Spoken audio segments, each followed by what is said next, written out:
Joining us now, the father of Aaron Vaughn and the author of the book Betrayed, the shocking true story of Extortion 17, Billy Vaughn. Billy, we thank you for your time. We thank you for Skyping in. Welcome to America's Forum.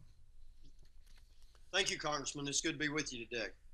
Billy, in the letter you wrote to President Obama that was published in the World Tribune, you write, and let me quote from the letter now, "As Commander-in-Chief, your actions, or lack thereof, Mr. President, cost lives. Your cowardly lack of leadership has left a gaping hole, not only in America's security, but the security of the entire globe. Please vacate the People's House and allow a man or woman of courage and substance to seize the reins." Billy, what led you to finally write the letter? It's been, what, 3 years since your son died in that attack on the helicopter?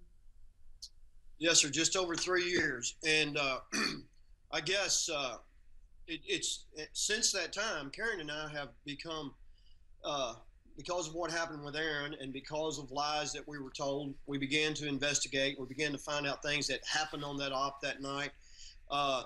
And since then, many active, retired special operators have talked to us about the way things are going in Afghanistan, about the way their hands are tied. We had heard this from Aaron, but, back then, before we lost our son, I was just like everybody else, complain about it, and that's as far as it went. But after Aaron died, and then other parents too, would mostly contact Karen. The moms talk about it more, about things that had happened to their sons, and even the numbers, Congressman, since President Obama became president, over 80% of the deaths in Afghanistan have occurred on his watch, and the media is not talking about it. And so being informed and moving forward, and then watching the things that have taken place since then. I mean, the world stage has deteriorated under his watch, and he has stood idly by or drawn a red line in the sand and then not backed it up, or armed the enemy.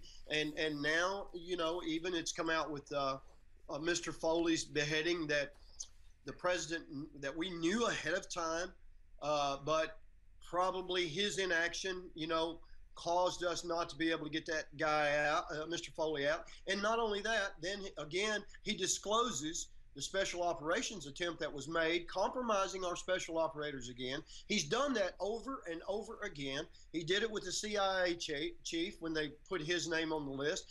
Sir, it's just one thing after another. And every time he compromises our forces, he also compromises the security of American citizens. And when America is at risk, you know better than I do, Congressman, the world is at risk. There is chaos in the world. Billy, there is evil out there. Yes, sir. Billy, let me ask you. You said specifically that you were lied to. Yeah. What lies were told to you and Karen and other parents that caused you to write the book Betrayed and to ultimately write the letter to President Obama? Well, the lie came from senior military leadership to Congressman Tom Rooney in a classified meeting. When the chopper was shot down, we learned many disturbing things. The first two of which were in October of 2011. We were brought to Little Creek, Virginia. The families were, for debriefing. And we learned that the Navy SEAL Team 6 was flying on a 1960 some odd helicopter, CH-47C, retrofitted to a D model in the 1980s. That we learned that they had begun to mix Navy SEALs, Army Rangers with general purpose forces, aviation, because we didn't have enough special operations to fly our special operators on their nighttime assaults. So we'd begun to mix them. They were on a chopper that was, you can look on the Boeing website. I don't care what the government tries to tell you. Look on the Boeing website and see what a CH-47 was built to do. It's a transport chopper. We have a twin rotor MH-47 built for nighttime assaults. That's the first thing we learned. We learned when the shots were fired, when the chopper was downed, there were, we did not take out the men who fired the RPGs because of the rules of engagement. That's what we were told 3 times in that debrief. Well, the rules of engagement would not allow our special forces, your son, a member of SEAL Team 6, to take out those who shot them down? That's absolutely right. That is absolutely right. So when I approached Congressman Rooney with this, and he was our congressman at the time, and he notified me that he was going to attend a classified high level military briefing there and address those items I just mentioned to you. Well, he was told in the debriefing that they did not take them out because of the rules of engagement, but because of where the shots, they didn't know where the shots came from. I knew that was a lie. I knew what we'd been told. I called other parents, and isn't that what we were told? Then they had given us a disc that day. As I printed it out, there were 1,300 some odd pages in there, from which I got a lot of the information in my book. And in there, it addresses the ROE there in there again, that they, like I just talked about. So because we were lied to, Karen and I began to look at many other things, and that led us down the road to go ahead. Yes, sir. Yes, sir, Billy. I just wanted to pick up on another thing you mentioned. You're concerned about this administration, this president, this vice president, identifying our special forces. Did that happen to your son's unit? Because it seemed almost instantaneously after the Obama news broke, suddenly SEAL Team 6, that phrase was all over the news. Did that make your son and his group a target? It absolutely did. It absolutely did, and we know there's proof of that. On or about May the 3rd, Aaron called his mom, and he said, "Mom, you need to shut down your social media. There's chatter. Our lives are in danger. Our families' lives are in danger.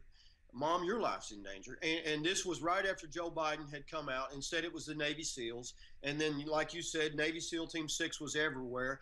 We know now that also that, according to Secretary of Defense Robert Gates, that he went and addressed the special operations community there, because there was concern with the operators and the families. They've never been outed like this. We know also from military records that the Taliban began to move heavily armed men into the Tangi River Valley, where SEAL Team 6 was operating, where Aaron and his squad would then be operating 93 days later when they were shot down.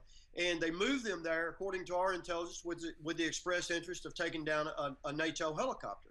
And as payback for, immediately, it was on the internet everywhere, that the Taliban, that Al-Qaeda would make America pay for taking out bin Laden. They were outed then. They were compromised in the Bergdahl raid. If you saw it on TV, you saw how they were in the valley, nobody around them. They could have been fired on there. This president has outed our special operators time after time to tout himself as the national security president, when nothing could be further from the truth, at the same time disarming and dismantling our military. Congressman. Billy, a little more than a minute remains. It's not a lot of time, but in the minute we have left, tell us more about Aaron. What do you want us to remember about Aaron Vaughn? This is what you should remember. Aaron would want you to remember this. I'll make this short and then I'll go on. But at the end of the day, Aaron Vaughn, member of SEAL Team 6 Gold Squad, proud American patriot, he would tell you at the end of the day, there's nothing in the world that matters except what you do with Jesus Christ. That's what Aaron would tell you today. He was a believer above a mighty warrior. I know you miss him, but I know that yes, sir. I know there's the promise that we'll be together again. Absolutely, yes. I thank yes, you, sir. and we appreciate the time. America's Forum will continue.